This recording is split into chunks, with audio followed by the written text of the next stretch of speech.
മെസ്സേജാണ്. അതെന്താ? നമ്മളൊരു ആളെ ഒരു കാര്യം ഏൽപ്പിക്കപ്പോഴാ ആ കാര്യം ഏൽപ്പിക്കാൻ അയാളെ പറ്റും എന്ന് മനസ്സിലാകുമ്പോഴാണ്. ആണല്ലോ? ഞാൻ ചോദിക്കട്ടെ, ഈ ഹാളിൽ ഇരുന്ന് പ്രസംഗം കേൾക്കുന്ന ഒരു സഹോദരി, അവർക്ക് 3 വയസ്സായ ഒരു മോനുണ്ട്, 5 വയസ്സായ ഒരു മോനുണ്ട്. 3 വയസ്സായ മോന്റെ അരികിൽ 5 വയസ്സായ മോനെ ഏൽപ്പിച്ച് അവർക്ക് എത്ര നേരം ഈ ഹാളിൽ ഇരിക്കാൻ പറ്റും? അവര് ടെൻഷനിലായിരിക്കും. മോൻ എന്താകും, പടച്ചോനെ എന്തായിരിക്കും അവസ്ഥ എന്നുള്ള ടെൻഷൻ ഉണ്ടാകും. എന്ന് പറഞ്ഞാൽ നമ്മൾ ഏൽപ്പിക്കുന്ന ആളെ സംബന്ധിച്ചുള്ള വ്യക്തമായ ബോധ്യം യഥാർത്ഥത്തിൽ നമുക്കുണ്ടാകണം എന്നർത്ഥം. അങ്ങനത്തെ ബോധ്യം പടച്ചോനെ സംബന്ധിച്ച് ഉണ്ടാകണമെങ്കിൽ വേണ്ടത് എന്താ അറിയോ? പടച്ച റബ്ബിനെ സംബന്ധിച്ച് പഠിക്കണം. നൂലിന്റെയും ഏലസിന്റെയും ഐക്കല്ലിന്റെയും പുണ്യാത്മാക്കളുടെയും പുണ്യപുരുഷന്മാരുടെയും ശംഖുകളുടെയും ഒക്കെ പിന്നാലെ പോകുന്ന, ചില പ്രത്യേക മോതിരങ്ങളുടെ പിന്നാലെ പോകുന്ന ആളുകൾ, അതിനൊക്കെ കാണുന്ന സ്ഥാനത്രയങ്ങള്, അതിന് കാണുന്ന സ്ഥാനം ഒരിക്കലും നമുക്ക് നിർവചിക്കാൻ പറ്റൂല.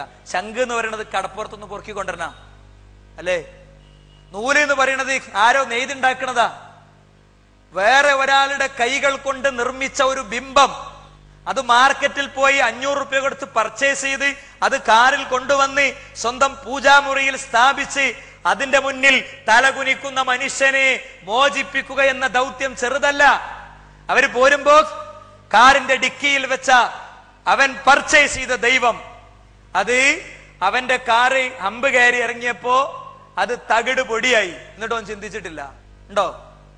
തന്നെ പോലെ ജനിച്ച, തന്നെ പോലെ ജീവിച്ച, തന്നെ പോലെ വളർന്ന, തന്നെ പോലെ സന്താപ സങ്കട സന്തോഷങ്ങൾ പങ്കിട്ട ഷെയ്ഖിന്റെ ഖബറിന്റെ അരികിൽ പോയി നിൽക്കുന്നവൻ ആലോചിക്കുന്നില്ല, അവൻ ചിന്തിക്കുന്നില്ല. 2 മെറ്റീരിയലുകൾ ചേർത്ത് വെച്ചുണ്ടാക്കിയ കുരിശിന്റെ മുന്നിൽ മുട്ടുകുത്തി നിന്ന് കൈകൂപ്പുന്നവൻ ആലോചിക്കുന്നില്ല. എന്തുകൊണ്ട് ആലോചിക്കാത്തതെന്നറിയോ? ഈ കല്ലിനെയും ഈ ശംഖിനെയും ഒക്കെ ഉണ്ടാക്കിയ പടച്ചോൻ അറിഞ്ഞിട്ടില്ല. അതെങ്ങനെ അറിയേണ്ടത്? വലില്ലാഹിൽ അസ്മാഉൽ ഹുസ്ന ഫദ്ഉഹു ബിഹാ വദറുൽ ലദീന യുൽഹിദൂന ഫീ അസ്മാഇഹി അല്ലേ? ഫീ അസ്മാഇഹി സയുജ്സൗന മാ കാനൂ യഅമലൂൻ. വലില്ലാഹിൽ അസ്മാഉൽ ഹുസ്ന, അല്ലാഹുവിന് ചില പേരുകളുണ്ട്, അല്ലാഹുവിന് ചില നാമങ്ങളുണ്ട്. ആ നാമങ്ങൾ കൊണ്ട് നിങ്ങൾ പ്രാർത്ഥിക്കണം, ആ നാമങ്ങളെ നിങ്ങൾ അറിയണം. ഞാൻ അതിലെ 2 നാമങ്ങൾ എടുക്കണം. 2 നാമങ്ങൾ എടുക്കണേ. 2 നാമങ്ങൾ മാത്രം എടുത്താൽ, അത് ശരിക്കാണ് പഠിഞ്ഞാൽ പിന്നീടല്ല നമ്മൾ അനങ്ങൂല. ഞാൻ ചോദിക്കട്ടെ, ഞാൻ കണ്ട ഒരു മരണ വീടുണ്ട്. ആ മരണ വീട്ടിൽ ഉപ്പനെ നടുക്ക് കിടത്തിയിരിക്കുന്നു. മൂത്ത ജ്യേഷ്ഠന് ഒരു സൈഡിലും മറ്റേ അനിയനെ ഒരു സൈഡിലും കിടത്തിയിരിക്കുന്നു. എന്താ സംഭവം? 5 വർഷത്തെ ഗൾഫ് ജീവിതത്തിന്റെ ശേഷം ഇളയമോൻ വരികയാണ്. അവൻ പോകുമ്പോൾ അവന്റെ വീട് ഓലമേഞ്ഞ കുടിലാണ്. അത് പകുതി വാർത്തു, പകുതി ഓടിട്ടു. 3 പെങ്ങന്മാരെ കല്യാണം കഴിയാണ്ട് 2 പെങ്ങന്മാരെയും കല്യാണം കഴിച്ചു. എങ്ങനെയാണ് അവൻ കല്യാണം കഴിച്ചിട്ടുണ്ടാകുക? എങ്ങനെയാണ് ഇതിന്റെ സ്വത്ത് സ്വരൂപിച്ചിട്ടുണ്ടാകുക? രാവിലത്തെ ചായ വേണ്ട. ഞാൻ നേരത്തെ പറഞ്ഞല്ലോ, കന്നിമൂലന്റെ വിഷയം പറഞ്ഞപ്പോ ഉച്ചയിലെ ചോറ് അത് കുറച്ച് നേരത്തെ, രാത്രിത്തത് കുറച്ച് നേരത്തെ ആക്കാം. അപ്പോ ഒരു 6 മണിക്ക് കഴിക്കണമെങ്കിൽ 2 എണ്ണമായി അല്ലേ? ഇങ്ങനെയാണ് പ്രവാസി, ഇങ്ങനെയാണ് പ്രവാസ ജീവിതം. എല്ലാ പ്രവാസികളോടും, എന്നെ കേൾക്കുന്ന പ്രവാസികളോട് ഞാൻ പറയണേ, ചെറിയ ഒരു എന്തെങ്കിലുമൊക്കെ ഒന്ന് കഷ്ടപ്പെട്ടിട്ട് ഒരു ദിവസമാണെങ്കിലും നിങ്ങൾ ഉറങ്ങണ റൂം നിങ്ങളെ മക്കളെ, നിങ്ങളെ ഭാര്യമാരെയൊക്കെ ഒന്ന് കാണിച്ചു കൊടുക്കാൻ പറ്റുമെങ്കിൽ നല്ലതാ. കഴിയുമെങ്കിൽ ഒരു ഫോട്ടോ എടുത്തിട്ട് ഒന്ന് വാട്സപ്പിൽ ഇട്ടെടുത്താൽ മതി. ഇതെന്റെ ബെഡ്, ഇത് ഞാൻ ഭക്ഷണം കഴിക്കുന്ന പാത്രം അല്ലേ? ഇവിടെ സുദീർഘമായ കാലഘട്ടം വിദേശത്ത് ജോലി ചെയ്ത് എനിക്ക് ഏറ്റവും അറിയുന്ന ചില ആളുകൾ മുന്നിലിരിക്കുന്നുണ്ട്. ഞാൻ പറയണത് ഇപ്പൊ ഇങ്ങനെ ഞാൻ വെക്കാത്ത ഒരു സ്ക്രീനിൽ ഇങ്ങനെ കാണുന്നുണ്ടാവും, ഇപ്പോ ശരിക്ക് കാണുന്നുണ്ടാവും. കണ്ണീരിന്റെയും വേദനകളുടെയും ആ പ്രവാസങ്ങൾക്കിടയിൽ ജീവിക്കുന്ന ചെറുപ്പക്കാരൻ സൂപ്പർ മാർക്കറ്റിൽ പോയപ്പോ എങ്ങനെയായിരിക്കും വേണ്ട വസ്തുക്കൾ വാങ്ങിയത് നിങ്ങൾക്ക് ഓർക്കാൻ പറ്റുന്നുണ്ടാവില്ല. 5 കൊല്ലം കഴിഞ്ഞിട്ട് വരികയാണ്. പെങ്ങൾക്ക് പുതിയ കുട്ടി ഉണ്ടായിട്ടുണ്ട്. ഉപ്പാക്ക് ഒരു ഷർട്ട് പീസ് വേണം അല്ലേ? അയൽപ്പക്കത്തുള്ള 3 പെൺകുട്ടികൾക്ക് അവർക്ക് മുടിയിൽ വെക്കാനുള്ള അത് വേണം. അപ്പുറത്ത് ഉള്ള 3 കുട്ടികൾക്ക് ചോക്ലേറ്റ് കൊടുക്കണം. മൊത്തം ഉണ്ടാക്കിയ ലിസ്റ്റ് അവന് കാൽക്കുലേറ്റ് ചെയ്ത് നോക്കുമ്പോൾ പണം തികയുന്നില്ല. അപ്പൊ അവൻ കടം വാങ്ങി അതൊക്കെ കെട്ടിപ്പൊറുക്കി ഭദ്രമാക്കി സെക്യൂരിറ്റി ചെക്കിങ്ങും കഴിഞ്ഞ് ഫ്ലൈറ്റിന്റെ സീറ്റിലിരിക്കുമ്പോൾ ഫ്ലൈറ്റ് ഉയരും മുമ്പ് അവന്റെ മനസ്സ് വീട്ടിലെത്തി വീട്ടുകാരോട് സലാം പറഞ്ഞിട്ടുണ്ടാവും. അതാണ് മനസ്സ്. അവന്റെ നാടിന്റെ ഹരിതാപമായ മനോഹാരിതയിലേക്ക് ഫ്ലൈറ്റ് ലോഞ്ച് ചെയ്യുമ്പോ അല്ലെ, ഫ്ലൈറ്റ് ലാൻഡ് ചെയ്യുമ്പോ എന്താ? അവൻ കണ്ണാടി കാഴ്ചകളിലൂടെ കാണുന്ന തന്റെ ഹരിതാപമായ നാടിന്റെ സൗന്ദര്യങ്ങളെ അവൻ ആവാഹിച്ചെടുക്കുമ്പോ ഒരു പ്രവാസിയുടെ ഹൃദയത്തിന്റെ ഉള്ളിൽ നിന്ന് വരുന്ന വികാരമുണ്ട്. ഞാൻ ഈ പറയുന്നത് വല്ലതും നിങ്ങൾക്ക് ഫീൽ ചെയ്യുന്നുണ്ടെങ്കിൽ 10 ദിവസത്തിന്റെ വീട് മാറി താമസിച്ച മാനസികാവസ്ഥ മാത്രമുള്ള ഒരാളാണ് ഇത് പറയുന്നത്. നിങ്ങൾ മനസ്സിലാക്കിക്കൊള്ളി. അതാ അങ്ങനത്തെ ഒരു ടേസ്റ്റിൽ നിന്നുകൊണ്ട് തന്നെയാണ് ഞാൻ പറയുന്നത്. എങ്കിൽ അവന് അങ്ങനെ ആ ഇളയ മോനും കരിപ്പൂരിറങ്ങി. ആളുകൾ വെയിറ്റ് ചെയ്യുന്നിടത്ത് തന്നെ കാത്ത് ഉപ്പയും ജ്യേഷ്ഠനും നിൽക്കുന്നുണ്ടാകും എന്ന് അവനും വിചാരിക്കുന്നുണ്ട്. അവനും ഒരു പക്ഷേ ശൂന്യതയിലേക്ക് കൈവീശിയിട്ടുണ്ടാകും.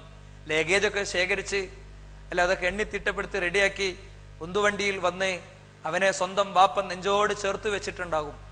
കൈത്തണ്ടയിലേക്ക് ലേബർ റൂമിൽ നിന്ന് അവനെ വാങ്ങിയ ദിവസം മുതൽക്ക് അവന് പനി പിടിച്ചപ്പോൾ റിക്ഷ കിട്ടാഞ്ഞിട്ട് ഇടവഴികളിലൂടെ തന്റെ ബാറ്ററി കട്ട ടോർച്ചിന്റെ വെളിച്ചത്തിൽ ഓടിയതും ഐസിയുവിലേക്ക് അവനെ കൊണ്ടുപോയി ഇട്ടതും റിക്ഷക്കാരൻ ഫോൺ എടുക്കാതിരുന്നപ്പോ ആശുപത്രിയിലേക്ക് ഓടിയതും ഐസിയുലേക്ക് കൊണ്ടുപോയിട്ടതും എന്റെ മോനെ എനിക്ക് തരൂ, ഞാൻ എന്റെ ജീവൻ പകരം തരാമെന്ന ആശയം അയാൾ നേഴ്സിനോട് സംസാരിച്ചതും അവിടെയുള്ളവർ അയാളെ ആശ്വസിപ്പിച്ച് വെയിറ്റിംഗ് ലോഞ്ചിൽ ഇരുത്തിയതുമൊക്കെ ഒരുപക്ഷെ ഈ ഒരു മുസാഫഹത്തിനിടയിൽ അയാൾ കണ്ടിട്ടുണ്ടാകും.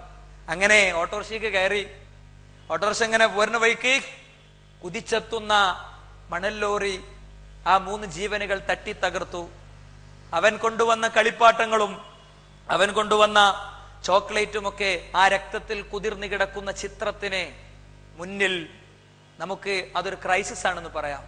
ഞാൻ പറയുന്നു, 3 മയ്യത്ത് ഒരു വീടിന്റെ മുറ്റത്ത്, ഉള്ളിൽ അങ്ങനെ ഒരു സ്ഥലം കടത്താനില്ലാത്തതുകൊണ്ട് കടത്തിയ ആ അനുഭവം വേറൊരാളുടേത് പറയുമ്പോൾ എന്റെ സദസ്സിലെ പലരുടെയും നിറഞ്ഞ കണ്ണുകൾ ഞാൻ കാണുന്നു. സുഹൃത്തെ, അത് എന്റെ നിന്റെ അനുഭവമാകുന്ന ഒരു ദിവസം ഒന്ന് ആലോചിച്ച് നോക്ക്. അന്നുപോലും അനങ്ങൂല നമ്മള്. അന്നുപോലും ഒരു ചരടും ഒരേലസും ഒരു തങ്ങളും ഒരു ബീവിയും ഒരു ജാറവും ഒരു പുണ്യാത്മാവും ഒരു കുരിശുമരവും ചില്ലിലടച്ച ഒരു ദൈവവും ഒരു വിഗ്രഹവും ഒന്നും നമുക്ക് വേണ്ടിവരൂല. നമുക്കൊന്നും വേണ്ടിവരൂല. ഞാൻ പറയാൻ പോണേ ഒരു ഇസ്മ ഞാൻ എടുക്കണം അള്ളാഹുവിന്റെ. ആ ഇസ്മ പഠിച്ചു കഴിഞ്ഞാൽ നമ്മൾ സ്റ്റേബിൾ ആയിട്ട് അവിടെ നിൽക്കും. എം.എം. Road, Kozhikode MM. റോഡിൽ നിന്ന് 5 വർഷങ്ങൾക്ക് മുമ്പ് ഞാൻ 2 ദമ്പതിമാരെ കണ്ടിട്ടുണ്ട്. എന്നെ എങ്ങനെയോ പരിചയമുള്ളവര് ഇങ്ങോട്ട് സലാം പറഞ്ഞപ്പോ പരിചയപ്പെട്ടപ്പോ എന്താ അറിയോ, ഭീമ ഉമ്മുച്ചയെ കാണാൻ പോകാണ്.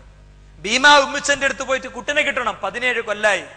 17 കൊല്ലമായി കുഞ്ഞില്ലാത്തവര് കുഞ്ഞിനെ കിട്ടാൻ വേണ്ടി പോവുകയാണ്. അപ്പൊ അവരോട് സംസാരിച്ചു. അൽഹംദുലില്ലാ അവരാ ബസ് നിന്ന് ഇറങ്ങി കിട്ടി. ഭീമ ഉമ്മുച്ചന്റെ അടുത്തേക്ക് പോണ ടിക്കറ്റ് 750 റുപ്യന്റെ ടിക്കറ്റ് ക്യാൻസൽ ചെയ്ത് അവരെ ഇറക്കാൻ പറ്റുക എന്നുള്ളത് വലിയ സൗഭാഗ്യല്ലേ? ജീവിതത്തിൽ കിട്ടിയ ദാവത്തിൽ ഏറ്റവും വലിയ റിസൾട്ട് അതായിരിക്കും ഞാൻ വിചാരിക്കുന്നു. അള്ളാഹു അത് പറഞ്ഞതുകൊണ്ട് അതിന്റെ പുണ്യം നഷ്ടപ്പെടാതിരിക്കട്ടെ. ഞാൻ പറഞ്ഞെന്തിനാ അറിയോ, പലപ്പോഴും വളരെ സെൻസിറ്റീവായ ഒരു ഏരിയയാണത്. കുഞ്ഞില്ലാത്ത മാതാപിതാക്കൾ അല്ലേ, സ്വന്തം കൂട്ടുകാരുടെയും ബന്ധുക്കളുടെയും സ്വന്തം കൂടെ കല്യാണം കഴിച്ചവന്റെ മകന്റെ കുട്ടിയുടെയും ഒക്കെ അക്കീക്കത്തുകൾക്ക് പോകുമ്പോൾ, അവരുടെ ചോറു ഊട്ടലുകൾക്ക് പോകുമ്പോൾ, അവരുടെ പേര് വിളിക്കലുകൾക്ക് പോകുമ്പോൾ, കുഞ്ഞുടുപ്പുകൾ കയ്യിൽ പിടിച്ചു പോകുമ്പോൾ, ബസിന്റെ സൈഡ് സീറ്റിലിരുന്ന്, കാറിന്റെ സൈഡ് സീറ്റിലിരുന്ന് തണുത്ത കാറ്റ് വീശുന്ന സായാന്തനങ്ങളിൽ അയാൾ സ്വയം ചോദിച്ചിട്ടുണ്ട്, എന്റെ പെണ്ണിന്റെ ഉദരത്തിന് ഒരു ജീവന്റെ തുടിപ്പിനെ പേറാനുള്ള ശേഷിയില്ലേ? ഇവിടൊക്കെയാണ് ആത്മീയത വഴിതെറ്റാറുള്ളത്. അവിടെ ഒന്നും വഴിതെറ്റൂല. ഞാൻ പറയാം, എന്താ അറിയോ, നമ്മൾ മനസ്സിലാക്കേണ്ടത് 2 സാധനങ്ങൾ എന്റെ സ്ക്രീനിലുണ്ട്. ശരിക്കും നോക്കണല്ലോ. ആ ബാക്ക് സൈഡിൽ കാണുന്നുണ്ടോ എന്ന് വിചാരിക്കണം അല്ലേ? ഒന്ന് തലച്ചോറാണ്, ബ്രെയിനാണ്. രണ്ടാമത്തത് സെൽഫോണാണ്. തലച്ചോറും സെൽഫോണും 2 സാധനങ്ങൾ, നമുക്ക് പരിചയമുള്ള 2 സാധനങ്ങൾ. ഞാൻ അതിൽ ഒന്നാമത്തത് ഇൻട്രൊഡ്യൂസ് ചെയ്യാണ്. 1, ലോകത്ത് മൊത്തം വ്യാപിച്ചു കിടക്കുന്ന ശൃംഖല അല്ലേ. ഫോണില്ലാത്തൊരു നാടാണ് എന്റെ നാട് എന്ന് പറയാൻ നമുക്ക് മാനക്കേടായിരിക്കും. അവിടെ ഇപ്പൊ അങ്ങനെ ഫോണൊന്നുമില്ല, വീട്ടിൽ റേഞ്ച് ഒന്നും ഇല്ല എന്ന് പറയുന്നത് ഒരു മാനക്കേടായിട്ടാണ് എന്ത് ചെയ്യാ ആരും മനസ്സിലാക്കുക. എങ്കിൽ ലോകത്ത് മൊത്തം വ്യാപിച്ചു കിടക്കുന്ന സെൽഫോണ്. ലോകത്ത് 600 കോടി മനുഷ്യരുണ്ട്. നിങ്ങളുടെ അപ്രോക്സിമേറ്റ് കണക്കെടുത്തോളി. 600 കോടി മനുഷ്യർക്കും സെൽഫോൺ ഉണ്ട് എന്ന് നിങ്ങൾ വിചാരിച്ചോളി. 600 കോടി മനുഷ്യർ ലോകത്തുണ്ട് എന്ന് നമ്മൾ സങ്കല്പിക്കുന്നു, അല്ലെങ്കിൽ ഒരു കണക്ക് വെക്കുന്നു. ആ 600 കോടി മനുഷ്യർക്കും ഫോണുണ്ട്, മൊബൈൽ ഫോണുണ്ട്. എന്നിട്ട് ആ ഓരോരുത്തരുടെയും ഫോണിൽ ചില ആളുകളുടെ ഫോണിൽ 1000 കോണ്ടാക്ട് കൊള്ളും, ചില ആളുകളത് 50 കൊള്ളുള്ളൂ, ചില ആളുകളത് 500 കൊള്ളും. ഇതിന്റെ ഒക്കെ ഇടയിലുള്ള ഒരു സംഖ്യ 500 എടുക്കുക. നമ്മൾ 6 കോടി ആളുകൾക്കും 500 ഫോൺ നമ്പറുകൾ വീതം, കോണ്ടാക്റ്റുകൾ വീതം അയാളുടെ ഫോൺ നമ്പറിൽ ഉണ്ട് എന്ന് നമ്മൾ വിചാരിക്കുക. അപ്പൊ എത്ര ഉണ്ടാവും? എന്ന് വെച്ചാൽ 6 കോടി ഇൻറ്റു 500 3 ലക്ഷം കോടി, അല്ലേ? 3 ലക്ഷം കോടി കണക്ഷനുകൾ ലോകത്തുണ്ട് എന്ന് നമുക്ക് മനസ്സിലാക്കാം. അല്ലെങ്കിൽ വിചാരിക്കാം 3 ലക്ഷം കോടി കണക്ഷനുകൾ ലോകത്തുണ്ട്. ഇനി ഒന്നും കൂടി, ഈ 500 ഓരോ 600 കോടി മനുഷ്യർ എവിടെയുണ്ട്? ലോകത്തുണ്ട്. ആ 600 കോടി മനുഷ്യരിൽ എല്ലാവരും സെൽഫോൺ ഉപയോഗിക്കുന്നു. ആ ഓരോരുത്തരുടെയും സെൽഫോണിൽ ജ്യേഷ്ഠന്റെ, അനിയന്റെ, ബന്ധുവിന്റെ, അയൽവാസിന്റെ, ജോലിക്കാരന്റെ, ജീവനക്കാരന്റെ, ഹെഡ് മാസ്റ്ററുടെ, പോലീസ് സ്റ്റേഷന്റെ, റെയിൽവേ സ്റ്റേഷന്റെ ഒക്കെ ആയിട്ട് 500 വീതം കോണ്ടാക്ട് ഉണ്ടെന്ന് വിചാരിക്കുക. ഈ കോണ്ടാക്റ്റുകൾ പലതും കോമൺ ആയിരിക്കുമല്ലോ. എന്റെ കോണ്ടാക്ട് ഇവിടെ ഇരിക്കുന്ന ഒരു 25 ആളെടുത്ത് ഉണ്ടാവും. ഇവിടെയുള്ള വേറൊരാളുടെ, അബ്ദുള്ളഖാന്റെ 50 ആളെടുത്ത് ഉണ്ടാകും. അപ്പോ ഇത് പരസ്പരം ബന്ധിതമാണ്. ആ പോയിന്റ് നിങ്ങൾ പ്രത്യേകം ഓർത്തു വെക്കണം. ഇനി ഞാൻ അടുത്തൊരു സ്റ്റെപ്പിലേക്ക് പോകാം. തലച്ചോറ് നിങ്ങൾ കണ്ടല്ലോ. തലച്ചോറിന്റെ ഉള്ളിൽ ഒരു ചെറിയ സാധനം ഞാൻ എടുക്കുന്നു, ന്യൂറോൺ എടുക്കുന്നു. മനുഷ്യനെ മനുഷ്യനാക്കുന്നതിൽ നിർണായകമായ പങ്ക് വഹിക്കുന്ന ന്യൂറോണിന്റെ ദൗത്യം എന്താ? ന്യൂറോണിന്റെ ദൗത്യം അത് സെൻസറാണ് മനുഷ്യനെ സംബന്ധിച്ചിടത്തോളം, അല്ലേ? ഒരർത്ഥത്തിൽ അതൊരു സെൻസറാണ്. എന്താ? അത് കാണുന്ന ക്ലോക്കാണ്, ഇത് ബൾബാണ്, അത് തക്കാളിയാണ്, അത് വെണ്ടയ്ക്കാണ്, അത് കപട ആത്മീയതയുടെ ഭ്രാന്ത് പിടിച്ച ഒരാളാണ് എന്ന് മനസ്സിലാക്കി തരുന്നത് ആരാ? കണ്ണ് മെറ്റീരിയലേ കൊടുക്കുള്ളൂ. കണ്ണ് ഇങ്ങനെ ഈ കാഴ്ചകൾ കൊടുക്കും. ആ കാഴ്ച കണ്ണെടുത്ത് കൊണ്ടേ കൊടുത്തിട്ട് ഇവിടെ എത്തുമ്പോ തലച്ചോറിന്നാണ് എന്ത് ചെയ്യണത്? അതിങ്ങനെ അതാണ് അതിന്റെ സൂചിയാണ്, അത് 12 എന്ന് പറഞ്ഞ അക്കാണ്, അല്ലെ? അത് ബൾബാണ്, അത് ബൾബിന്റെ ഇതാണ് എന്ന് വേർതിരിച്ചെടുക്കുന്ന സാധനമാണ് ന്യൂറോൺ. ഈ ന്യൂറോണ് മനുഷ്യ മസ്തിഷ്കത്തിന്റെ അടിസ്ഥാന ഘടകമാണ്. ഒരു തലച്ചോറിൽ കേട്ടോളി, നമ്മൾ നേരത്തെ പറഞ്ഞത് ലോകത്തുള്ള 600 മനുഷ്യരുടെ കയ്യിലുള്ള സെൽഫോണും അതിൽ 500 കോണ്ടാക്റ്റും, ആ 500 കോണ്ടാക്റ്റുകൾ കോമൺ ആയി വരുന്നതാണ് നമ്മൾ നേരത്തെ പറഞ്ഞത്. ഇനി പറയാൻ പോകുന്നത്, ഇവിടെ ഇരിക്കുന്ന ഒരു തലെടുക്കുക, ആ തലന്റെ ഉള്ളിലെ ന്യൂറോണുകളുടെ എണ്ണം എത്ര അറിയോ? ആ ഒരു തലച്ചോറിലെ ന്യൂറോണുകളുടെ എണ്ണം 100 കോടിയാണ്. ഒറ്റ തലച്ചോറിന്റെ ഉള്ളിലെ ന്യൂറോണുകളുടെ എണ്ണം 100 കോടിയാണ്. ആ 100 കോടി തന്നെ ഒരു തലച്ചോറിൽ 100 കോടി ഉണ്ടെങ്കിൽ ഒരു ന്യൂറോൺ ശരാശരി മറ്റു ന്യൂറോണുകളുമായി 10,000 ന്യൂറോണുകളുമായി ബന്ധപ്പെട്ടിരിക്കുന്നു. ആ പോയിന്റ് ഒന്ന് വൃത്തിയായിട്ട് മനസ്സിലാക്കണം. 600 കോടി ഫോണുകളിൽ 500 വീതം കോണ്ടാക്റ്റുകൾ ഉണ്ടാകുമ്പോ ഓരോ കോണ്ടാക്റ്റും വേറെ പലതുമായിട്ട്, എന്റെ ഫോണിൽ എന്റെ കോണ്ടാക്ട് ഇവിടെ 25 ആളെടുത്തുണ്ട്, അബ്ദുള്ളഖാന്റെ കോണ്ടാക്ട് ഇവിടെ 30 ആളെടുത്തുണ്ട്, അല്ലെ? അവിടെ അല്ലേ വേറെ ഏതെങ്കിലും ഒരാളുടെ കോണ്ടാക്ട് 50 ആളെടുത്തുണ്ട്, അങ്ങനെ ബന്ധപ്പെട്ട് കിടക്കുന്നുണ്ടല്ലോ. അതേ രീതിയിൽ നിങ്ങൾ മനസ്സിലാക്കിക്കോളി. ഒരാളെ തലച്ചോറിൽ 100 കോടി ന്യൂറോണുകൾ. ഈ ഓരോ ന്യൂറോണും 100 കോടിയിലെ പലതുമായി ഇങ്ങനെ കണക്റ്റഡായി കിടക്കുകയാണ്. അപ്പോ എത്ര ന്യൂറോണുകൾ ഉണ്ടാകും? ശരാശരി 10,000. ഒരെണ്ണം 500 എടുത്തതുപോലെ തന്നെ എടുക്കുക. അപ്പൊ ഒരാളെ തലച്ചോറിൽ ഏകദേശം ശരാശരി എത്ര ന്യൂറോണുകൾ ഉണ്ടാകും? 10 കോടി കണക്ഷനുകൾ ഉണ്ടാകും. 10 കോടി കണക്ഷനുകൾ ഉണ്ടാകും. ഞാൻ അത് പറഞ്ഞ എന്തിനാ അറിയോ? ലോകത്തുള്ള മൊത്തം മനുഷ്യന്മാരുടെ ഫോണ് ചലിക്കാൻ വേണ്ട വയർ കണക്ഷനുകളുടെ എണ്ണം നമ്മൾ നേരത്തെ കണ്ടു. എത്ര? 600 കോടി. 600 കോടി ഇൻറ്റു 500 സമം 3 ലക്ഷം കോടി കണക്ഷനേ ഉള്ളൂ. 3 ലക്ഷം കോടി കണക്ഷനേ ഉള്ളൂ. എല്ലായിടത്തും ആ നെറ്റ്വർക്ക് ശക്തമാണ്. എന്നാൽ ഒരു മനുഷ്യന്റെ തലയിലുള്ള ന്യൂറോണുകളുടെ എണ്ണം എത്ര? 10 കോടി.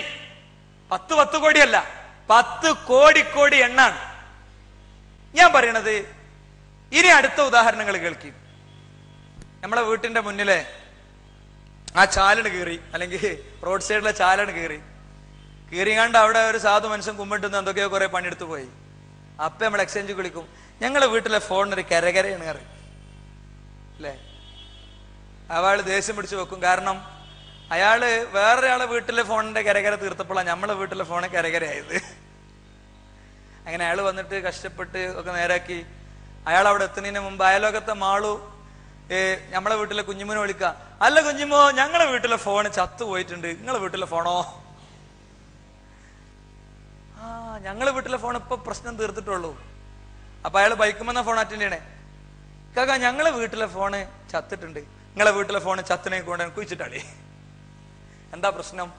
4 വയർ കണക്ഷനുകൾ അങ്ങോട്ടും ഇങ്ങോട്ടും ഡീൽ ചെയ്യാൻ പറ്റാത്ത മനുഷ്യനത്. മനസ്സിലായില്ലേ? പടച്ചോൻ എത്ര ന്യൂറോൺ കണക്ഷനുകളെയാണ് വ്യവസ്ഥാപിതമായിട്ട് കൊണ്ടുപോകുന്നത്? 10 കോടി വയർ കണക്ഷനുകളെ.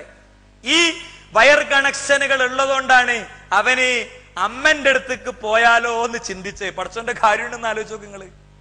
പടച്ചോനെ തെറി വിളിക്കുന്ന, ചീത്ത വിളിക്കുന്ന ജോസഫ് എടമറുകിനും ഇത് പടച്ചോൻ കൊടുക്കുന്നുണ്ട്. പടച്ചോൻ റഹ്മാനും റഹീമാണ്. പടച്ചോൻ സൃഷ്ടാവാണ്. 10 കോടി ന്യൂറോൺ കണക്ഷനുകളെ തലയിൽ സൃഷ്ടിച്ച് ക്രമീകൃതമായി വ്യവസ്ഥാപിതമായി കൊണ്ടുപോണ റബ്ബിന് എന്റെ ഭാര്യയുടെ യൂട്രസിൽ XS ക്രോമസോമുകളെയും XY ക്രോമസോമുകളെയും പരസ്പരം സങ്കലനം നടത്തി ഒരു കുഞ്ഞിനെ സൃഷ്ടിച്ചു തരാൻ കഴിയും എന്ന വിശ്വാസം. അതാണ് പടച്ചോൻ ഖാലിഖാണ്, അല്ലാഹ് സൃഷ്ടാവാണ്. അള്ളാന്റെ സൃഷ്ടിപ്പിൽ ഒരു തകരാറുമില്ല എന്നത് നമുക്ക് കൃത്യമായിട്ട് മനസ്സിലാകും. ഇനി ഞാൻ വീണ്ടും മൊബൈലിനെയും തലച്ചോറിനെയും തമ്മിൽ കമ്പയർ ചെയ്യാണ്. മൊബൈല് ഭൂമിയിൽ മുഴുവൻ പരന്നു കിടക്കുന്ന ഒരു സാധന. ഏത്? എത്ര? നേരത്തെ നമ്മൾ മനസ്സിലാക്കിയതുപോലെ 600 കോടി × 500 3 ലക്ഷം കോടി കണക്ഷനുകൾ മാനേജ് ചെയ്യപ്പെടുന്നത് 600 കോടി മനുഷ്യർക്കിടയിലാണ്, അല്ലെ? 600 കോടി മനുഷ്യരുള്ള ലക്ഷക്കണക്കിന് കിലോമീറ്റർ, കോടിക്കണക്കിന് കിലോമീറ്റർ വിശാലമായ ഭൂമിയിലാണ്. എന്നാലോ 10 കോടി ന്യൂറോൺ കണക്ഷനുകൾ കൈകാര്യം ചെയ്യപ്പെടുന്നതോ മനുഷ്യന്റെ തലയുടെ ഭാരം കിലോഗ്രാമിൽ എടുക്കുകയാണെങ്കിൽ 1.3 കിലോഗ്രാം, 1.3 കിലോഗ്രാം, 1.5 കിലോഗ്രാം ശരിക്കും തികയില്ല. അതാണ് തലച്ചോറിന്റെ കനം. തലച്ചോറ് ലിറ്ററിൽ എടുക്കുകയാണെങ്കിലോ 2 ലിറ്റർ. ഒരു ഫാമിലി ബോട്ടില് സ്പ്രൈറ്റിന്റെ അത്ര ഉണ്ടാവും, അല്ലെ? ലിറ്ററിൽ എടുക്കുകയാണെങ്കിൽ ഒരു ഫാമിലി ബോട്ടില് സ്പ്രൈറ്റിന്റെ അത്ര. അതിന്റെ ഉള്ളിലാ പഠിച്ചോൻ ഇതൊക്കെ ഈ വയർ കണക്ഷൻ ഒക്കെ കൊണ്ടെടുക്കണേ. അപ്പൊ നമ്മള് കാര്യങ്ങൾ ഏൽപ്പിക്കണോ, ഇത് ഏൽപ്പിക്കാൻ പറ്റിയനാണോ? 1000 വട്ടം പറയും, പടച്ചോനെ റബ്ബനാ മാ ഖലഖത ഹാദാ ബാതില, അത് വെറുതെ ഉണ്ടാക്കിയതല്ല. സുബ്ഹാനക്, നിസ്കാരത്തിന്റെ ശേഷം സുബ്ഹാനല്ലാഹ് സുബ്ഹാനല്ലാഹ് സുബ്ഹാനല്ലാഹ് 33. എന്താ അതിന്റെ അർത്ഥം? ഇനി സുബ്ഹാനല്ലാഹ് ചൊല്ലും, ഇനി സുബ്ഹാനല്ലാഹ് ചൊല്ലൂ സുഹൃത്തുക്കളെ, ഇനി അല്ലാഹു അക്ബർ ചൊല്ലൂ. അത് കോഴിക്കോട് സ്റ്റാൻഡിൽ പിരിക്കണോനും അല്ലാഹു അക്ബർ ലാ ഇലാഹ ഇല്ലല്ലാഹ് ചൊല്ലും. കുട്ടികളെ തൊട്ടിലാട്ടിന പെണ്ണും താരാട്ടുപാട്ടിന് പകരം ലാ ഇലാഹ ഇല്ലല്ലാഹ് ചൊല്ലും. നല്ല കാര്യം തന്നെ. പക്ഷെ ആ ലാ ഇലാഹ ഇല്ലല്ലാഹയും ആ അല്ലാഹു അക്ബറും ആ സുബ്ഹാനല്ലാഹയും ഒന്നും അറിഞ്ഞിട്ടുള്ളതല്ല. ആണെങ്കിൽ മുട്ടറുക്കൂല, തേങ്ങ ഉടക്കൂല, വിഘ്നം തീർക്കാൻ ക്ഷേത്രനടയിൽ പോകില്ല, അല്ലെങ്കിൽ തങ്ങളുടെയും ബീവിയുടെയും അടുത്തേക്ക് പോകില്ല, ചില തറവാടുകൾ തേടി പോകില്ല. പിന്നെയോ അവന്റെ പടച്ചോന്റെ അടുത്ത് തൊട്ടടുത്ത് തീർച്ചയായും അവൻ ഉണ്ടാകും എന്നതാണ് സത്യം. ഇനി ഒരു തലച്ചോറിൽ ഉള്ള രക്തക്കുഴലുകളെ നമ്മൾ ഇങ്ങനെ വെക്കുകയാണെങ്കിൽ 650 കിലോമീറ്റർ ഉണ്ടാവും. ചെന്നൈ മുതൽ കോഴിക്കോട് വരെയുള്ള ദൂരം ഒറ്റ തലച്ചോറിന്റെ ഉള്ളാണത്. ഒരൊറ്റ തലച്ചോറിന്റെ ഉള്ളിലെ രക്തക്കുഴലുകളുടെ നീളം എത്ര? 650 കിലോമീറ്റർ. ചെന്നൈയിൽ നിന്ന് കോഴിക്കോട് വരെയുള്ള ദൂരം, അല്ലേ? ഒരു സെക്കൻഡിൽ 1000 കോടി സന്ദേശങ്ങൾ, ഒരു സെക്കൻഡിൽ 1000 കോടി കാര്യങ്ങൾ കണക്ക് കൂട്ടാനുള്ള പ്രാപ്തി തലച്ചോറിനുണ്ട്. ഇത് കറിയാണ്, ഇത് ചോറാണ്, ഇത് കരിച്ചതാണ്, ഇത് പൊരിച്ചതാണ്, ഇത് ശവായാണ്. ഒരു മിനിറ്റ് കൊണ്ട് ഭക്ഷണ ടേബിളിൽ ഇരിക്കുങ്ങള്, അല്ലേ? ഒറ്റ മിനിറ്റ് കൊണ്ട് ഗിയറാണ് ഇങ്ങനെ ആയി പോണില്ലേ? ഭയങ്കര ഡ്രൈവറാവന്, ചേമ്പാണോന്. പടച്ചോൻ കൊടുത്ത വലിയ കഴിവാണിത്. പടച്ചോൻ ഏതോ ഒരു ന്യൂറോൺ ജസ്റ്റ് ഒന്ന് പണി മുടക്കിയപ്പോ ഓന്റെ വണ്ടി മതിലുമണ്ട് ഇടിച്ചിട്ട് ഓന്റെ തല 3 എണ്ണായി. മനസ്സിലായില്ലേ? അതുകൊണ്ടാണ് റസൂലുള്ളാഹി സ്വല്ലല്ലാഹു അലൈഹി വസല്ലം തങ്ങൾ പറഞ്ഞത്, ലാ തകിലിനി ഇലാ നഫ്സി തുർഫത ഐൻ. എന്താണ് ആ പ്രാർത്ഥനന്റെ മനോഹാരിത? എന്റെ കാര്യം എന്നെ നീ ഒരു നിമിഷമെങ്കിലും ഏൽപ്പിക്കല്ലേ. ഒരു കണ്ണിമ വെട്ടണ നേരം കൂടി എന്റെ കിഡ്നിന്റെ കാര്യം നോക്കിക്കോ, അല്ലെങ്കിൽ എന്റെ കണ്ണിന്റെ മൂവ്മെന്റ് മാത്രം നോക്കിയാൽ മതി. 1,00,000 തവണ ഒരു ദിവസം ഹൃദയത്തെ മിടിപ്പിക്കണ കാര്യം ഞാൻ ഏറ്റു. ഉണ്ടോ? ഇല്ല സുഹൃത്തുക്കളെ. ഈ ഇത്ര വലിയ സൃഷ്ടാവിനെ വിട്ടിട്ടാണ് ഏലസ്, ഐക്കല്ല്, ഉറുക്ക്, ജാറം, മന്ത്രം, ബീവി, പുണ്യാത്മാവ് ഒക്കെ പോണത്. എന്നിട്ട് തങ്ങളെടുത്ത് ചെല്ലും. തങ്ങളെടുത്ത് എന്നിട്ട് എന്താ? അത് ഇളയച്ചിയാണ് പ്രശ്നം. അപ്പോ ഇതൊന്ന് അന്ന് കൊണ്ടേറ്റ് കുഴിച്ചിട്ടാ മതി. അവള് ഇളയച്ചനൊന്ന് കാണാൻ ഇങ്ങനെ മാന്തിയിട്ട് ഇതവിടെ കഫൻ ചെയ്തിട്ട് ഓള് പോരും. അപ്പൊ ഇളയച്ചി ഇവളെയിലോ പോയി എന്ന് തോന്നുമ്പോ ഇളയച്ചിയും പോകും. അവിടുത്തെ ഏറ്റവും പ്രസിദ്ധനായ ഏറ്റവും ഫേമസ് ആയ അടുത്ത് കാണാൻ പോകുക. എന്താ വീട് എവിടെ വരാം, അങ്ങനെ മതി, ഇങ്ങനെയൊക്കെയാണ് ഓളിങ്ങനെ വേറെ എവിടെ ഒന്ന് പോയി ചെയ്തിട്ടുണ്ട്. അതന്നെ പ്രശ്നം. മുമ്പ് നേരെ നോക്കിയിട്ട് പറയും, നിങ്ങളെ അടുപ്പില് ഒരു സാധനം ഉണ്ട്, അതൊന്ന് മാന്തി എടുത്താല് പ്രശ്നം തീരും. അപ്പോൾ ഓള് പോയിട്ട് മറ്റോള് കുഴിച്ചിട്ട് മാന്തും. ഇവളടുത്ത് വേറെ ഒന്ന് കൊടുത്തേച്ചിട്ടുണ്ടാവും. എന്താ കുഴിച്ചിടാന്? അതെന്ത് ചെയ്യുന്ന വെച്ചാല് മൂപ്പര് പറയും, നിങ്ങളെ വളപ്പിന്റെ തെക്കേ മൂലയില് തെങ്ങിന്റെ ചോട്ടില് ഇത് കുഴിച്ചിട്ടിട്ട് അതിന്റെ മേലൊരു കോല് വെക്കണം, എന്നാലും നിങ്ങൾ തന്നെ എല്ലാം നിങ്ങൾക്ക് തിരിച്ചറിയുള്ളൂ ഇത് സെനതാണ്, മറ്റോള് വരുമ്പോ മാന്താനുള്ള സെനത്. അങ്ങനെ വീണ്ടും മറ്റോള് ചെല്ലുമ്പോ പറയും, സംഗതി വിട്ടിട്ടില്ല, ഓള് പിന്നെയും പണിയെടുത്തിട്ടുണ്ട്. വീട്ടിലേ ഇങ്ങനെ ആകാശത്തേക്ക് നോക്കിയിട്ട് കാസിമിന്റെ ഭാഷയിൽ പറഞ്ഞ നോക്കണണ്ടാത്തൊന്നും ലൗഹുക്കാണ്, ഇത് നന്നായി കഞ്ചാവ് അടിച്ചിട്ടുള്ള മറ്റേ നോട്ടാന്ന് മൂപ്പര് പറഞ്ഞേ. മനസ്സിലായില്ലേ? നന്നായി കഞ്ചാവ് അടിച്ചിട്ടുള്ള മറ്റേ നോട്ടാണ്. അങ്ങനെ നോക്കിയിട്ട് പറയും, തെങ്ങിന്റെ വടക്കേ മൂലയിൽ തെക്കേ മൂലയിൽ അല്ലെ, തോട്ടത്തിന്റെ തെക്കേ മൂലയിൽ തെങ്ങിൻ്റെതായ ഒരു വടി ഉണ്ട്, ആ വടിയുടെ അവിടെ പോയി ഒന്ന് മാന്തി നോക്കുക. ചെന്ന് നോക്കുമ്പോ ദാ കിടക്കണ് മാന്തി. പഠിച്ചോനെ ആയിഷക്കുട്ടീനെ ഇത് സാധനം ഇതാ കിട്ടിയിട്ടുണ്ട്. ഇപ്പോ തങ്ങൾക്ക് എത്രയായി? മറ്റോൻ അവിടുന്ന് അയക്കണ വിയർപ്പ്, ചലൻ, ചോര ഒക്കെ കൂടെ ഉണ്ടല്ലോ, അറബിന്റെ അടുത്ത് വാങ്ങിയേ, അതൊക്കെ ഇങ്ങനെ തങ്ങളെടുത്ത് തങ്ങളതാ പിന്നെ ഫോർച്യൂണർ കാറിന് കൂടെ ഒരു 2 ഇന്നോവ വാന്, അപ്പുറത്ത് മൂപ്പര് റബ്ബർ എസ്റ്റേറ്റ്, ഇപ്പുറത്ത് കാപ്പിത്തോട്ടം അല്ലെ. ഇതാണ് പരിപാടി. എന്താ കാരണം തവക്കുലില്ല. തവക്കുലുണ്ടാകണമെങ്കിൽ എന്നെ പടച്ച പടച്ചോൻ ആരാന്ന് എനിക്ക് മനസ്സിലാകണ്ടേ? ഇതൊക്കെ ചിന്തിപ്പിക്കണ തല തന്ന റബ്ബ്, ആ റബ്ബ് മനുഷ്യന് കൊടുത്ത ശേഷിയും മനുഷ്യന് കൊടുത്ത കഴിവാണിത്. മനസ്സിലായില്ലേ? ഇനി ഉണർന്നിരിക്കുന്ന സമയത്ത് 20 വാട്ട് വൈദ്യുതി മനുഷ്യന്റെ തലച്ചോറ്, ഈ ബൾബ് കത്താനുള്ള വൈദ്യുതി ഉൽപ്പാദിപ്പിക്കുന്നുണ്ടെന്നാണ്. ഒരു ഡാം ഇവിടെ വർക്ക് ചെയ്യണില്ല, ഉണ്ടോ? ഒരു ഡാമും വർക്ക് ചെയ്യണില്ല. ഈ റബ്ബിനെ തിരിച്ചറിയാതെയാണ് സുഹൃത്തുക്കളെ പലപ്പോഴും നമ്മുടെ യാത്ര. ആ റബ്ബിനെ, ഖാലിഖായ ആ റബ്ബിനെ, വദൂദായ ആ റബ്ബിനെ, സ്നേഹനിധിയായ റബ്ബിനെ, കാരുണ്യവാനായ റബ്ബിനെ തിരിച്ചറിയുന്നതോടുകൂടെ ഈ പറയുന്ന നൂലും ഏലസും ഐക്കല്ലും ഒക്കെ സ്വാഭാവികമായി സ്വയം അത് അഴിഞ്ഞു പോകുന്ന അവസ്ഥ ഉണ്ടാകുക. പടച്ചോനെ സംബന്ധിച്ചിടത്തോളം ഒരു കാര്യം നമ്മൾ മനസ്സിലാക്കണം. ആ പോയിന്റ് മനസ്സിലാക്കാത്തവർ സ്വാഭാവികമായി ശിർക്കിലെത്തും. റബ്ബിന് മാത്രം ചെയ്യാൻ പറ്റണ കാര്യങ്ങളാണ് ഇതൊക്കെ. മനുഷ്യന്റെ നിയന്ത്രണത്തിൽ നിന്ന് പോകുന്ന, സൃഷ്ടിയുടെ നിയന്ത്രണത്തിൽ പോകുന്ന കാര്യങ്ങൾ. എന്താ പടച്ചോൻ പറഞ്ഞു, ഫൈദാ ഖല അംറൻ ഫൈനമാ യഖൂലു ലഹു കുൻ ഫയകൂൻ. അല്ലാഹു ഒരു സംഗതിനെ ഉണ്ടാക്കാൻ തീരുമാനിച്ചാൽ കുൻ എന്ന് പറയും, അത്രേ ഉള്ളൂ. 20 കൊല്ലമായിട്ട് കുട്ടിയില്ല, ഇന്ന് രാത്രി കുൻ, കുട്ടിയായി. 2 എണ്ണം. 2 വയസ്സ് കുട്ടിക്ക് ആകണിന്റെ മുമ്പ് അടുത്ത 2 ഇരട്ട അല്ലേ? തുടർച്ചയായി ഒരു 7 കൊല്ലം കൊണ്ട് 6 കുട്ടികള്. കുൻ കുൻ കുൻ തീർന്ന്. അതിനാണ് അഭൗതികം എന്ന് പറയാം, കാര്യകാരണ ബന്ധം എന്ന് പറയും. മനസ്സിലായില്ലേ? ഇത് ഈ കുൻ അറിഞ്ഞിടത്ത് എന്ത് കാര്യമുള്ളത്, എന്ത് കാരണമുള്ളത്? അതുകൊണ്ട് തന്നെ കാര്യകാരണ ബന്ധത്തിലുള്ള കഴിവ് ആർക്കുള്ളൂ? പഠിച്ചോനുള്ളൂ. കുൻ അറിഞ്ഞുണ്ടാക്കാൻ പഠിച്ചോനെ പറ്റുള്ളൂ. വളരെ എളുപ്പമാണ്. കാര്യകാരണ ബന്ധം പഠിയാത്തതാണ് നൂലിന്റെ, ഏലസിന്റെയും ചരടിന്റെയും ഒക്കെ കാരണം. അഭൗതികം പഠിച്ചോന് മാത്രം ചെയ്യാൻ പറ്റുന്ന കാര്യം അല്ലെ, റബ്ബിന് മാത്രം ചെയ്യാൻ പറ്റുന്ന കാര്യം. തെങ്ങുമെന്ന് തേങ്ങ രാമൂനിടാം, അല്ലെങ്കിൽ സാജനിടാം അല്ലെ. എന്നാൽ ഇട്ട തേങ്ങ തെങ്ങാക്കലോ അത് സാജനും സോജനും രാമൂനും ഒന്നും പറ്റൂല. അതാർക്കേ പറ്റുള്ളൂ? പഠിച്ചോനെ പറ്റുള്ളൂ. അതാണ് അഭൗതികം.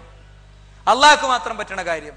എങ്കിൽ കുൻ എന്ന് റബ്ബ് പറഞ്ഞാൽ തീർന്നു എന്ന വിശ്വാസം വരുന്നതോടുകൂടെ എല്ലാം മാലിയായിക്കും.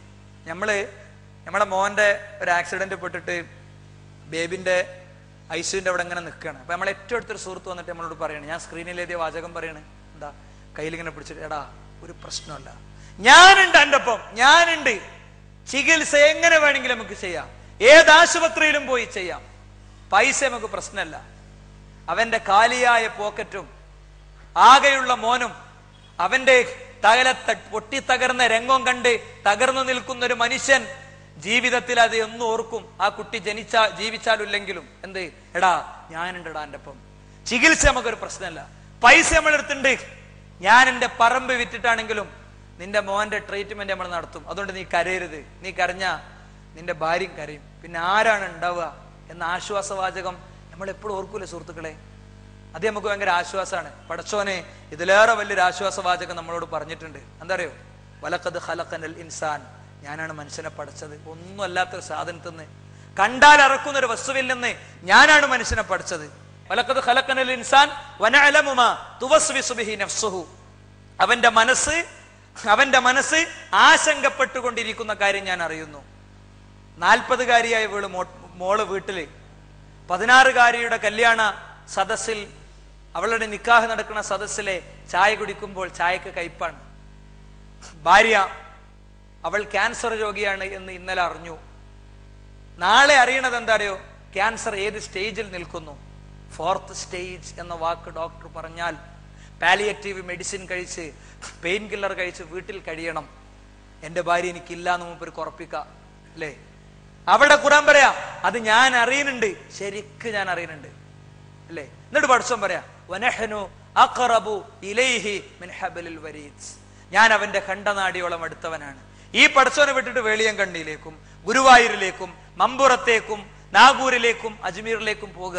നിന്റെ ഖണ്ഡനാടിയുടെ അടുത്ത് ഞാനുണ്ട് നിന്റെ കൂടെ. വഹുവ മഅകും ഐനമാ കുൻതും, നിങ്ങൾ എവിടെയാണെങ്കിലും അവൻ നിങ്ങളുടെ കൂടെയുണ്ട്. അള്ളാന്റെ ദാത്ത് ഉണ്ട് എന്നല്ല, അള്ളാഹുവിന്റെ ഖുദറത്ത്, അള്ളാഹുവിന്റെ ഇൽമ്, അവന്റെ അറിവ്, അവന്റെ കഴിവ്, അത് നിങ്ങളുടെ കൂടെയുണ്ട്. ഈ ഓഫർ ഉള്ളവർക്ക് സുഹൃത്തുക്കളെ പിന്നെന്തിനാ ഏലസും ഐക്കല്ലും അമ്മയും ഭാവിയും തങ്ങളും പുണ്യാത്മാവും ഒക്കെ? യഥാർത്ഥത്തിൽ ആ തങ്ങളെപ്പറ്റിയും പുണ്യാത്മാവിനെ പറ്റിയൊക്കെ പ്രചരിപ്പിച്ച കഥകളുണ്ട്. ചിലതൊക്കെ ഞാനിവിടെ കാണിക്കുന്നുണ്ട് അല്ലേ? പ്രചരിപ്പിച്ച കഥകളും ചില തട്ടിപ്പുകളൊക്കെ സമയം അനുവദിക്കുന്നതിനനുസരിച്ച് നമുക്കിവിടെ ചെയ്യാം. അപ്പോ ഇത് നമ്മൾ മനസ്സിലാക്കുക, ലോകം മൊത്തം മനസ്സിലാക്കുക. ഇത് ഖുർആൻ മുസ്ലിങ്ങളോട് പറഞ്ഞതല്ല. മുസ്ലിം ആചാരക്രമങ്ങളിൽ ചൊല്ലേണ്ട കേവലമായൊരു മന്ത്രമല്ല വിശുദ്ധ ഖുർആൻ. ബുദ്ധിയുള്ള മനുഷ്യന്റെ മസ്തിഷ്കത്തോടുള്ള സംവാദം, ഖണ്ഡനം, വാദപ്രതിവാദം, സതുപദേശം, ഗുണകാംക്ഷ, അതിനോടുള്ള ശാസന, അതിനോടുള്ള ശക്തമായ ഗൗരവപൂർവ്വമുള്ള ഉപദേശം, ഇതിന്റെ ഒരു സംഗമമാണ് യഥാർത്ഥത്തിൽ വിശുദ്ധ ഖുർആൻ. അതുകൊണ്ട് ആ ഖുർആൻ പറയാണ്, പ്രതിസന്ധി അനുഭവിക്കുന്ന മനുഷ്യന്റെ അരികിൽ ഞാനുണ്ട്, സന്തോഷിക്കുന്ന മനുഷ്യന്റെ അരികിൽ ഞാനുണ്ട്, തെറ്റ് ചെയ്യുന്ന മനുഷ്യന്റെ അരികിലും ഞാനുണ്ട്. അല്ലാഹ് പറഞ്ഞല്ലോ യസ്തഖ്ഫൂന മിനന്നാസ്, അവര് മറച്ചു വെക്കുന്ന ജനങ്ങളെടുത്തു നിന്നാണ്. പാസ്വേഡ് ഫോണിനിട്ട് അല്ലേ?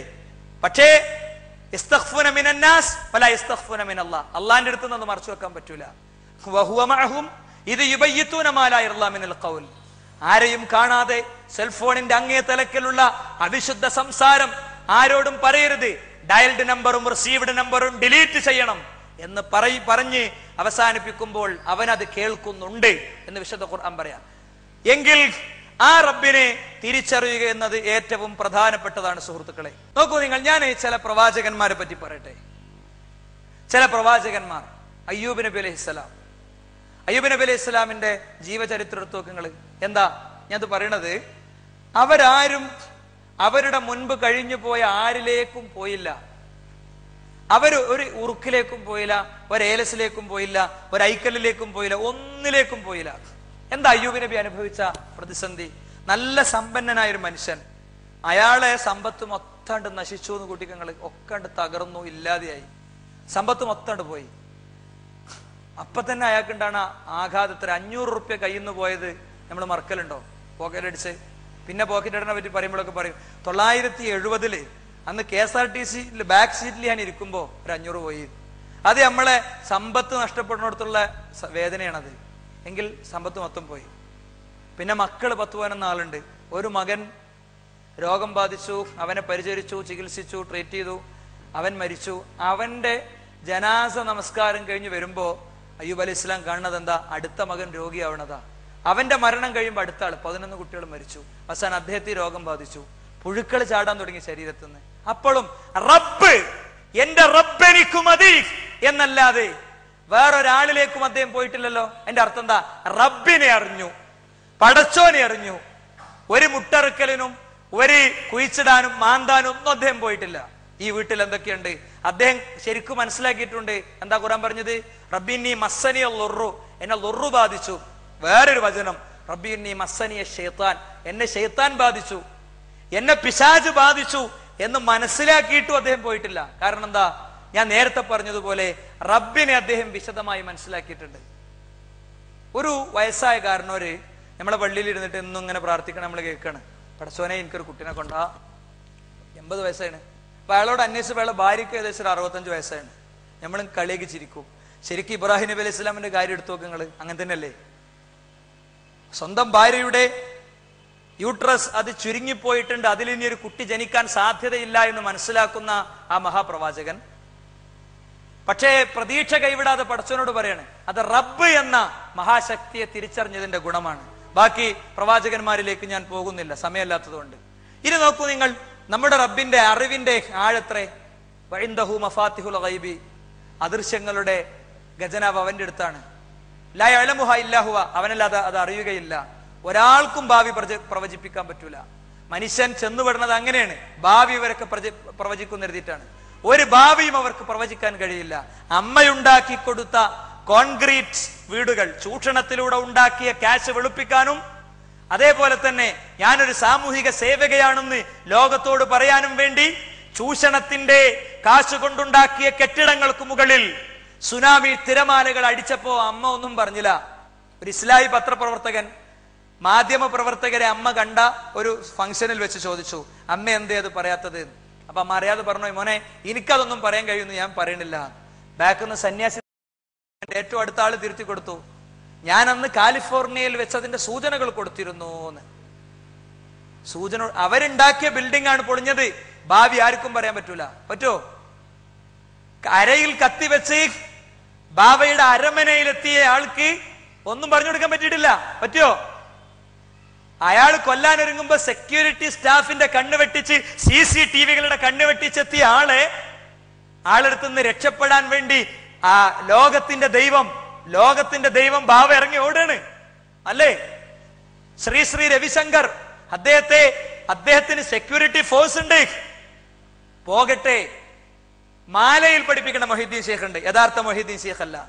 മാലയിൽ പഠിക്കണ മൊഹീദ്ദീൻ ഷെയ്ഖ് റിഫായി ഷെയ്ഖും തമ്മിലുള്ള എന്താ പറയാ സാറ്റുകളി ഉണ്ടല്ലോ, ഒളിച്ചുകളി.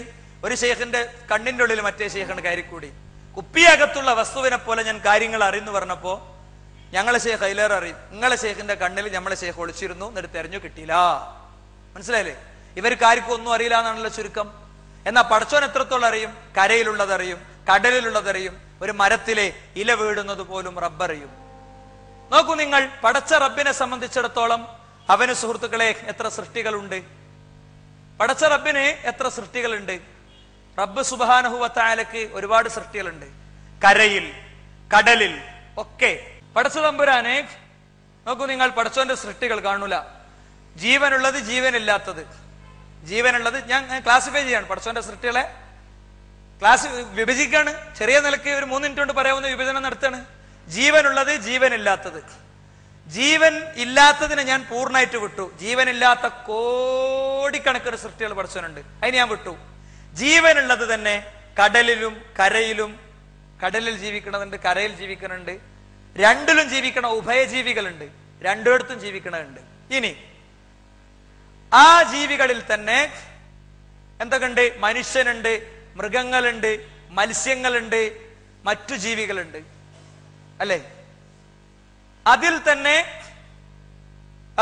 ഞാൻ അതിൽ നിന്ന് എന്ത് ചെയ്യുന്നു? മരങ്ങളെ എടുക്കുന്നു.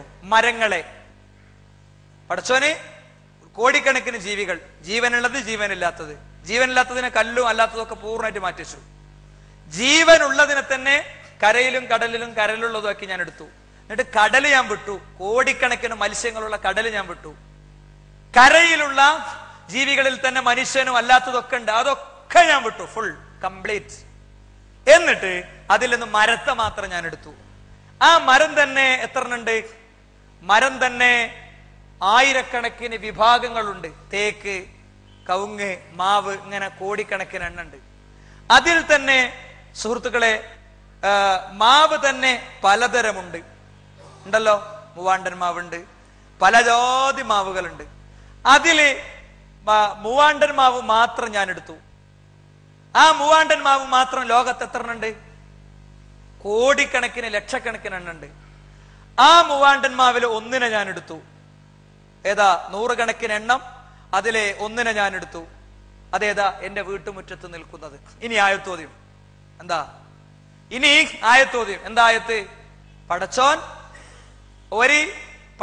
ഒരു ഇല വീഴുന്നത് പോലും അറിയുന്നുണ്ട്. എന്റെ വീട്ടുമുറ്റത്തെ ആയിരക്കണക്കിന്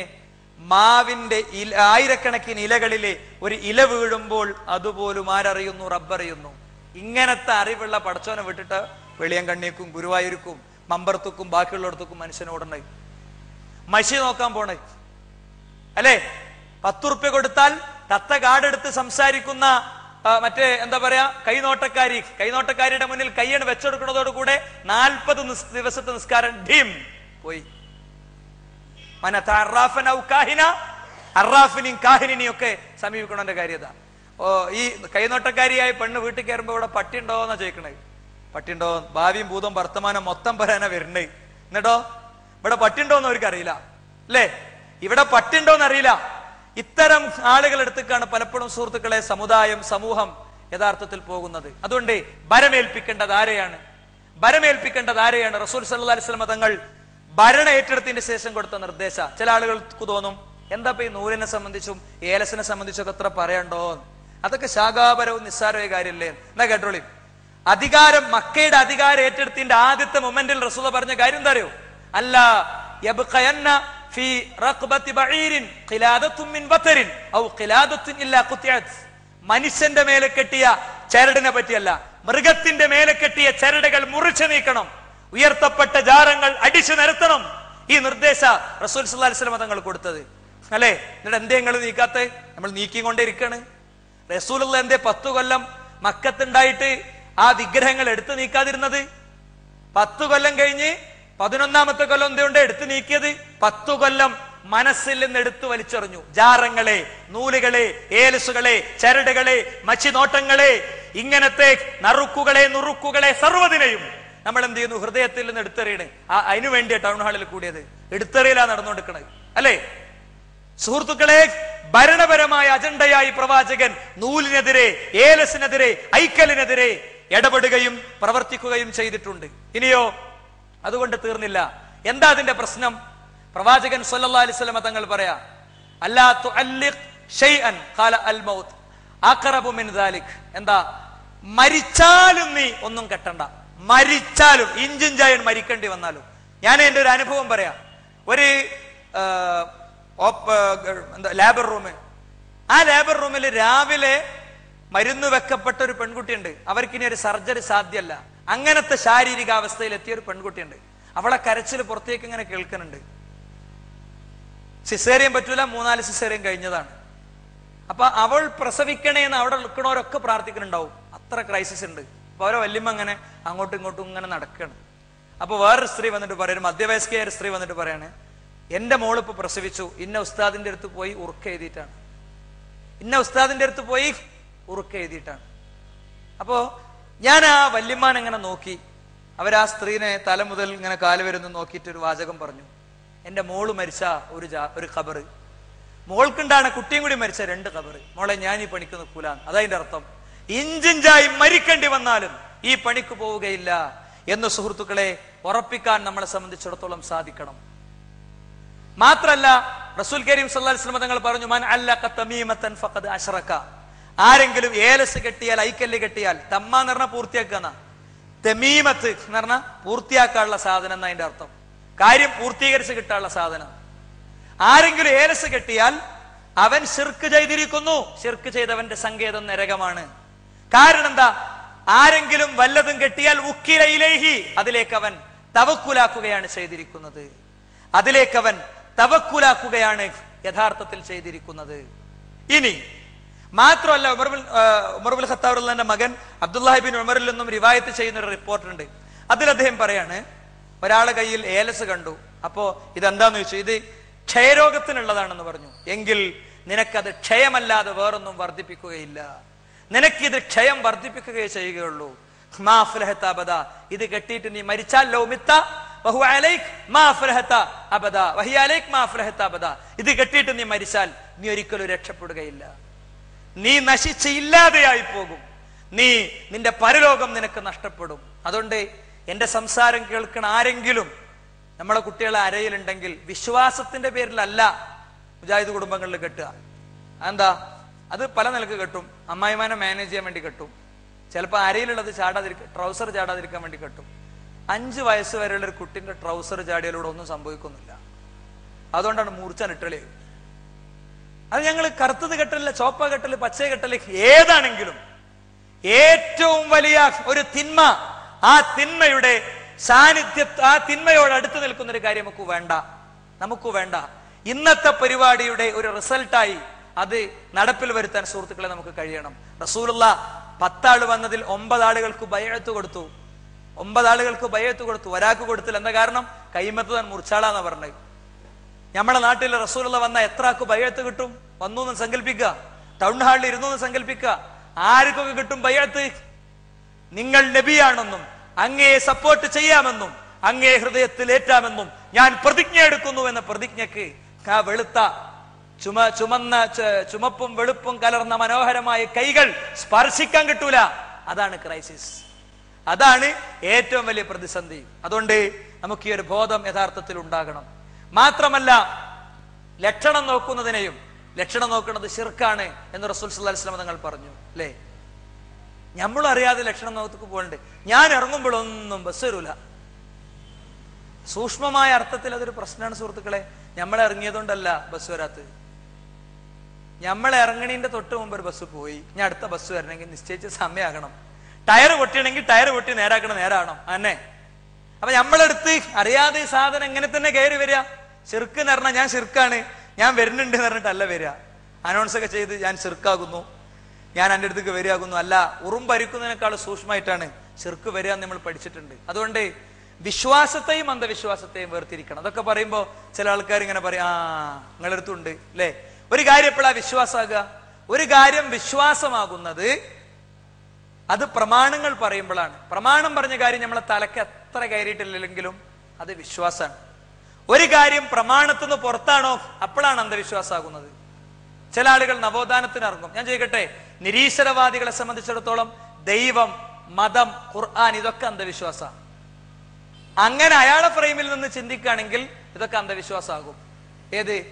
ഇസ്ലാമികമായി പഠിപ്പിച്ച ദിക്റുകൾ, പ്രാർത്ഥനകൾ, മന്ത്രങ്ങൾ അതുമൊക്കെ അന്ധവിശ്വാസമായി പരിണമിക്കുന്ന സാഹചര്യം ഉണ്ടാകുക. ഉദാഹരണം എടുക്കുക, 2 സാധനം ഇവിടെ കത്തി നിൽക്കുന്ന 2 വിഷയം എടുക്കുക. എന്നിട്ട് ഞാൻ കുറച്ച് വീഡിയോസിലേക്ക് പെട്ടെന്ന് പോയി നമുക്ക് അവസാനിപ്പിക്കാം. ഇപ്പൊ സിഹിറിൽ എന്തൊക്കെയാണ് അന്ധവിശ്വാസം, സിഹിറിൽ എന്തൊക്കെയാണ് വിശ്വാസം? ഞാനൊരു ചാർട്ട് വരഞ്ഞിട്ടുണ്ട്. എന്താണ് സിഹിറിൽ വിശ്വാസം? എന്താ സിഹിറിൽ വിശ്വാസം? സിഹിർ ഉണ്ട് എന്നത് വിശ്വാസത്തിൽപ്പെട്ടതാണ്, അത് അന്ധവിശ്വാസമല്ല, അത് ജൂതവിശ്വാസവും അല്ല. നന്ദിയിൽ നമ്മുടെ ഒരു സുഹൃത്ത് അങ്ങനെ പറഞ്ഞത്, അത് ജൂതന്മാരുടെ വിശ്വാസമാണ് സിഹിർ ഉണ്ട് എന്നത്. എങ്കിൽ ഖുർആൻ പഠിപ്പിച്ചതാണ്. എന്തുകൊണ്ടാണ് അത് വിശ്വാസമാകുന്നത്? അത് വിശ്വാസമാകാൻ കാരണം ഖുർആൻ 2-ാമത്തെ അധ്യായം സൂറത്ത് ബഖറ 102-ാമത്തെ ആയത്ത്, ചില ആൾക്കാർ അവിടെ ഓതി നിർത്തും, ബാക്കിയും കൂടി ഓതണം. ഇല്ലാ ബിഇദ്നില്ലാ, അള്ളാഹുവിന്റെ പെർമിഷൻ ഉണ്ടെങ്കിൽ സിഹർ ബാധിക്കും. ഇവിടെ 4 മുടി, അപ്പുറത്ത് 4 ചരട്, അത് ഒരാളെങ്ങനെ ബാധിക്കുന്ന ചോദ്യം അല്ലേ? അതിന്റെ ഉത്തരാണ് ബാധിക്കുന്നു. ഖുർആൻ പറഞ്ഞിട്ടുണ്ട്. എങ്ങനെ വെട്ടുകൊള്ളണത്? ബിഇദ്നില്ലാ, അള്ളാഹിന്റെ അനുമതി പ്രകാരം. കൊല്ലാൻ വേണ്ടി വെട്ടിയത്, പക്ഷെ ജീവിച്ചു. ഹോസ്പിറ്റലിലെത്തിയ സമയത്തിനെത്തി ജീവിച്ചു. കാരണം കൊല്ലണമെന്ന വിധിയില്ല എന്ന് പറഞ്ഞതുപോലെ സിഹിർ ഉണ്ട് എന്നത് എന്തുകൊണ്ട് അന്ധവിശ്വാസമല്ല? പ്രമാണം അത് പറയുന്നുണ്ട്, ഹദീസിൽ അതുണ്ട്, സബഉൽ മൂബിഖാത്തിൽ അത് പറഞ്ഞിട്ടുണ്ട്. ഇല്ലാത്തൊരു പൂച്ചനെ, ഇല്ലാത്ത കൂരിരുട്ടത്ത്, ഇല്ലാത്ത റൂമിൽ, ഇല്ലാത്ത ഒരു സാധനത്തെ തപ്പാ റസൂലുള്ള പറയില്ല. സബഉൽ മൂബിഖാത്തിൽ അത് പറഞ്ഞിട്ടുണ്ട്. 2. 3 അയിമത്ത് മുഴുവൻ അതിന് അംഗീകാരം കൊടുത്തിട്ടുണ്ട്. കേരളത്തിലെ KM മൗലവി അടക്കമുള്ള കേരള നേതൃത്വത്തിൽ മുജാഹിദീന്റെ പണ്ഡിതന്മാർ, ചേക്കുട്ടിപ്പാപ്പിയും ശൈത്താങ്കൂക്കും ഒക്കെ ഉള്ള കാലത്ത് ആരോ പറഞ്ഞത് കരണ്ട് വന്നപ്പോ ഒക്കെ പോയിന്നാ. ഏത് ചേക്കുട്ടിപ്പാപ്പിയും ശൈത്താനൊക്കെ കരണ്ട് വന്നപ്പോ പോയതല്ല, തലന്റെ ഉള്ളിക്ക് ഞങ്ങൾ കരണ്ട് അടിച്ച്, തലന്റെ ഉള്ളിക്ക് ഖുർആനാകണ കരണ്ട് അടിച്ചു. എന്താ? ലൗ അൻസൽനാ ഹാദൽ ഖുർആന അലാ ജബലിൻ ലറഅയ്തഹു ഖാശിഅൻ മുതസദ്ദിഅൻ മിൻ ഖശിയത്തില്ലാ. അതാണ് പാറപ്പുറത്തിറങ്ങിയാൽ കരിങ്കൽ കോറി പൊട്ടിത്തകരാൻ മാത്രം പവറുള്ള, ഇൻഫ്ലുവൻസ് ഉള്ള, സ്വാധീനമുള്ള, ശക്തിയുള്ള ആ ഖുർആൻ അത് ഹൃദയങ്ങളിലേക്ക് ഒഴുകിയിറങ്ങി. അപ്പോഴതൊക്കെ പോയത്. ചേക്കുട്ടിപ്പാപ്പിയും ശൈത്താങ്കൂക്കുണ്ടെന്ന് വിചാരിച്ച് ശൈത്താന് ഇല്ല, അതേപോലെ തന്നെ സിഹിർ ഇല്ല എന്നല്ല പറഞ്ഞ്. എന്തുകൊണ്ട് പറഞ്ഞില്ല?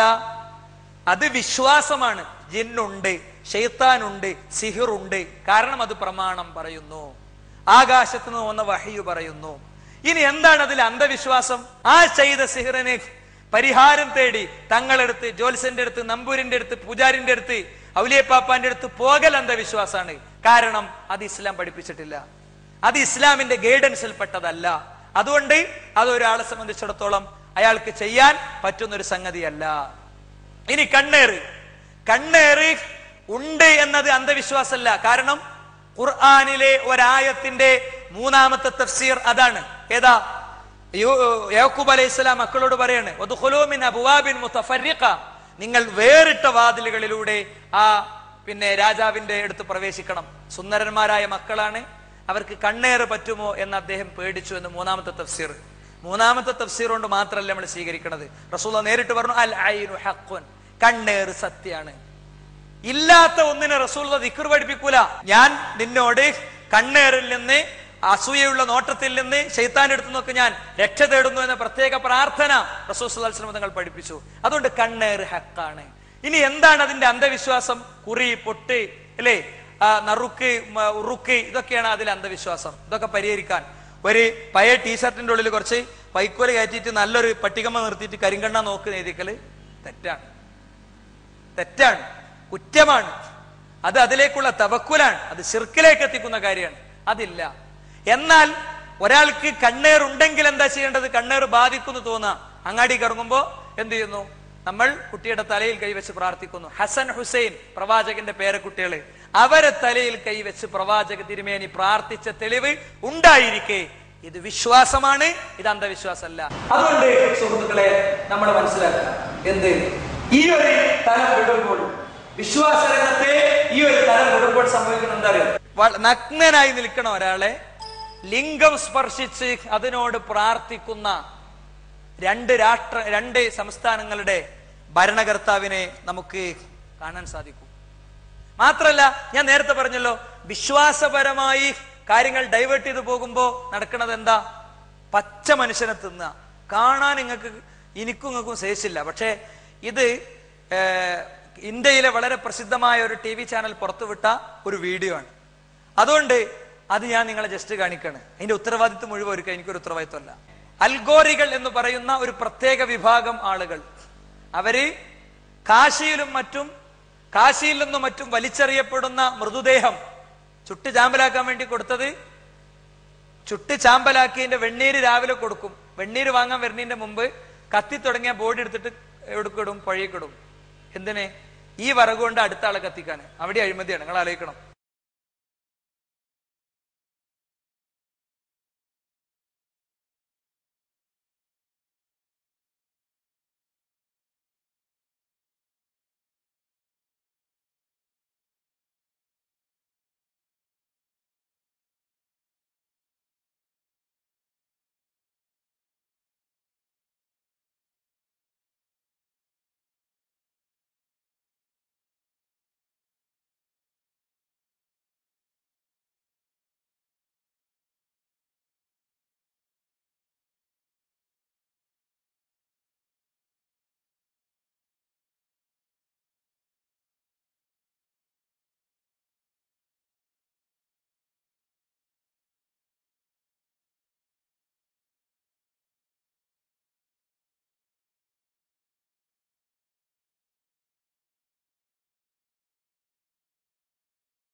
ഈ സുഹൃത്തുക്കളെ, പലപ്പോഴും ഞാൻ പറഞ്ഞല്ലോ, വിശ്വാസ രംഗത്ത് നിന്ന് ഡൈവേർട്ട് ചെയ്യുമ്പോൾ എല്ലാ മതങ്ങളും അന്ധവിശ്വാസത്തിന്റെ ഒരു നൂലിൽ ആണുള്ളത്. ശൈത്താൻ എന്ത് ചെയ്തിട്ടുണ്ടാവും? അതായത് ചില സാധനങ്ങൾ ഇങ്ങനെ ടെസ്റ്റ് ചെയ്തിട്ടുണ്ടാവും ചെറിയ രൂപത്തില്.